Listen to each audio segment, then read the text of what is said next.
नमस्कार सर. नमस्कार. पुन्हा एकदा कोकण गर्जना न्यूज चॅनलमध्ये आपलं स्वागत आहे. रोहा नगरपालिकेच्या निवडणुकीचा प्रचार अंतिम टप्प्यात आहे. मतदारांचा कसा प्रतिसाद मिळतोय काय सांगाल? रोहा नगरपालिकेचा रणधुमाळी हे खरोखर रोह्यात पहिल्यांदा शिवसेना विरुद्ध राष्ट्रवादी असं प्रचाराचा जो सामना रंगलाय तो अत्यंत नयननृत्य हे बघायला तुम्हाला मजा येईल. कारण एवढा जोरदार उत्स्फूर्त पाठिंबा बघितला आपण शिवसेना मिळतोय. गल्लोगल्लीत असू द्या, आळ्याळीत असू द्या, बाजारात असू द्या, रस्त्यावरती असू द्या किंवा कुठेही जा आपण. मी सांगितलं इव्हन झोपडपट्टीसारख्या कुठेही विभागात जा, आम्हाला जाता येतानाच लोक म्हणतायत रोहा बदलतोय.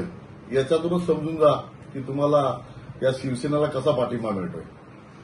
शिवसेना शिंदे गटाची सत्ता आली तर नगरपालिकेसाठी तुम्ही काय कराल? निश्चित सत्ता आमची येणारच आहे. सत्ता येणारच आहे आणि त्याचा आमचा पुढचा रोडमॅप आहे आमच्याकडे तयार आहे.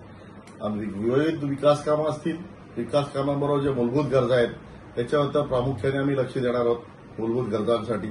परंतु त्यातल्या त्यात एक महत्वाचा जो काय मुद्दा आहे की राष्ट्रीय स्तरावरती जो जल पुरस्कार दिला जातो, राष्ट्रीय स्तरावरती जो जल पुरस्कार दिला जातो तो स्थानिक स्वराज्य संस्थेच्या बऱ्याच स्थानिक स्वराज्य त्यांच्यामधून एकच असा जल पुरस्कार निवडला जातो. आणि तो पुरस्कार प्राप्त करण्यासाठी मी नगरपालिका ही रोह्याची नगरपालिका त्याला आपलं काय बोलतात की प्राप्त करण्यासाठी ही नगरपालिका पात्र कशी होईल यासाठी करणार आहे. त्यातला विशेष बघितला तर जल म्हणजे पाणी आणि पाणी वाचवा हे तर आपल्याकडे चालू आहे. पाणी वाचवा देश वाचवा.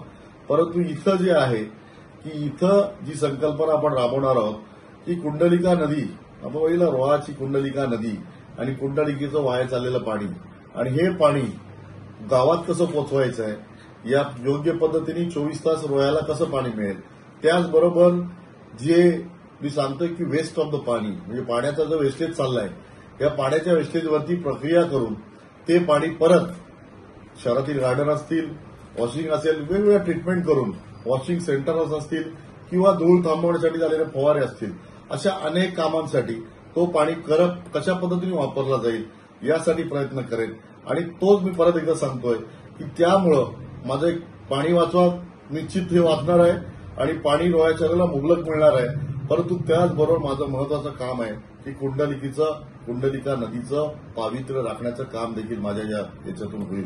विशेष करून ज्यावेळेला नवीन बांधकामं येतील त्यावेळेला प्रत्येक इमारतीसाठी मी 2 टँक बांधावं लागणार आहे. एक पाणी पिण्यासाठी आणि दुसरं वापरण्यासाठी. म्हणून सांगितलं की रोह्या शहराला जो आजची परिस्थिती बघा, मी कालच प्रचार करत होतो एका बिल्डिंगमध्ये तर त्या लिफ्टमधून बालदीने पाणी वरती नेत होती. म्हणजे ही अवस्था ही रोहा शहराची आहे. काय विकास झाला? पाण्यासारखी व्यवस्था जर आपण पुरवू शकलो नाही तर मग आपण कशाला म्हणता विकास? कारण म्हणून मी विचार केला की जर या रोहा कुंडलिका नदीचं पाणी आपण रॉ वॉटर म्हणून सगळ्यांना दिलं, युजेबल वॉटर, म्हणजे आज बघितलं तर फ्लश, कारण आज सगळ्यांच्या घरात टॉयलेट्स, त्यासाठी फ्लशला वॉटर जास्त वेस्टेज जातो. फ्लशसाठी असेल, कपडेसाठी असेल, गार्डनसाठी असेल, किंवा सांगितलं वॉशिंगसाठी असेल, विविध असे उद्योगधंदे आहेत ज्यासाठी पाणी आवश्यक आहे. हॉटेलसाठी असेल, इतर ठिकाणी क्लिनिंगसाठी असेल, तर तो जर पाणी आपण शहरामध्ये दिला आणि त्याचा वापर जर नियोजित केला आणि दुसरं जे महत्वाचं आहे की पिण्याच्या पाण्यासाठी योग्य व्यवस्था केली तर रोह्याला पाणी टंचाई कधी भासणार नाही. असं वेगळं काहीतरी रोहा, मी सांगितलं की भारताच्या नकाशावरती रोह्याचं वेगळं स्थान निर्माण करण्यासाठी मी प्रयत्न करेन. नगरपालिकेत निधी येतो पण पाहिजे तसा काम होत नाही, याचे खरे कारण विरोधक की प्रशासन? नाही, आता निधी किती येतो काय येतो याबाबत मला अनभिज्ञ आहे असं म्हटलं तरी चालेल. कारण आम्ही तिथं बसलेलो नाहीये, आम्हाला माहिती नाही आणि आम्ही तिथपर्यंत पोहोचू शकलो नाही.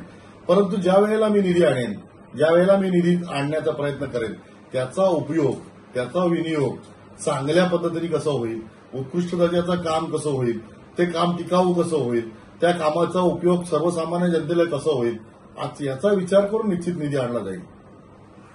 विरोधकांच्या कार्यक्रमात झालेल्या कथित गैरव्यवहारांवर तुम्ही चौकशी बसवणार आहात का? चौकशी बसवण्याचा किंवा करण्याचा हा मानस असं काय कोणाला विरोधकांच्या विरुद्ध जाणं माझ्या तरी पठडीमध्ये बसत नाहीये. परंतु असं काय भविष्यात निघालं तर त्याचा पाठपुरावा निश्चित करेन. कारण मी उगाच काय त्याला बोलतात खाजून खपट करणारा मी नाहीये. मी सरळ जाणारा व्यक्ती आहे. मला जे दिसेल त्याच्यावरती वार करणारा व्यक्ती आहे, मला जे समोर दिसेल त्याच्यावरती बोलणारा व्यक्ती आहे. पाठीमागच्या झालेल्या गोष्टीत इंटरेस्ट करून विनाकारण कोणाला तरी बळीचा बकरा बनवायचा, हे काम आमचं नाहीये. आम्ही शिवसैनिक आहोत, समोर रस्त्यावर लढणार आणि जिंकणार. रोह्यातील मूलभूत समस्या पाणी असतील, रस्ते, गटार याबाबत तुमची ऍक्शन प्लॅन काय आहे? निश्चित मी सांगितलं की पाण्यासाठी तर माझ्याकडे प्लॅन तयार आहे की रोह्या शहराला 24 तास पाणी द्यायचं आहे. विथ रॉ मटेरियल, रॉ पाणी आणि क्लीन पाणी, याची संकल्पना आम्ही घेऊनच पुढे जाणार आहोत. निश्चित ते पाण्याचं तर निश्चित मी सांगितलं की रोहेकर ज्या वेळेला मी सांगितलं की ही नगरपालिका सत्ता हातात येईल त्यावेळेला रोहेकरा पाण्यापासून मुक्त होतील, पाण्याच्या टंचाईपासून मुक्त होतील.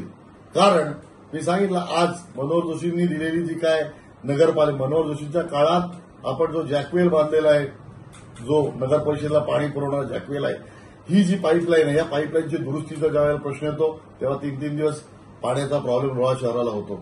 परंतु पर्याय उपलब्ध नाहीये काही, म्हणून या योग्य घटनेला निश्चित पर्याय उपलब्ध केला जाईल. पाण्याचा विनियोग मी सांगितलं की रोहा शहराला एक कार्यवणे धरणातून पाणी देण्याची एक योजना होती, ती देखील योजना लुप्त झालेली आहे. तिला देखील आपण रिओपन करण्याचा प्रयत्न करू.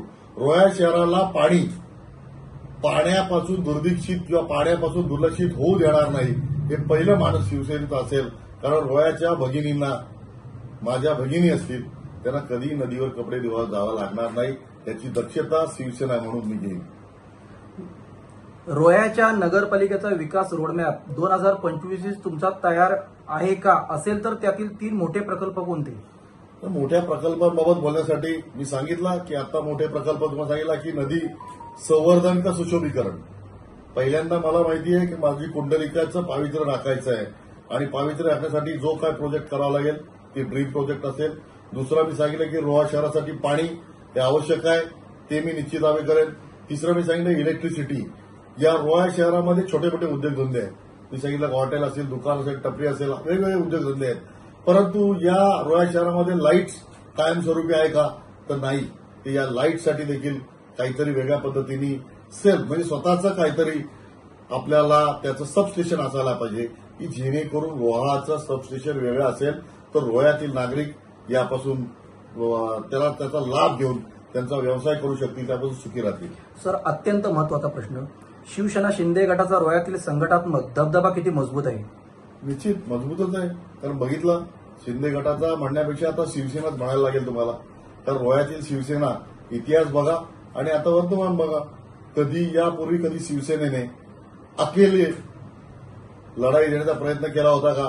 परंतु इथं अकेले चलो असा नारा शिवसेनेने दिला होता आणि तो नारा देत असताना शेवटच्या टप्प्यात का म्हणा, पण आमच्याबरोबर नैसर्गिक जे युती आहे ते बीजेपी देखील सामील झाली. त्यामुळे नॅचरल अलायन्स घेऊन आम्ही चाललोय.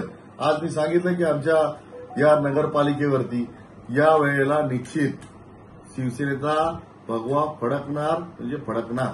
सर, रॅपिड फायर प्रश्न शेवटचा, रोहा नगरपालिकेवरती शिवसेनेचा भगवा झेंडा फडकणार का? निश्चित, आणि फडकणार नाही, फडकवणारच, हेच सांगतोय तुम्हाला आज. कारण रोह्याची जनता बदललेली आहे, रोहा बदलतोय. धन्यवाद.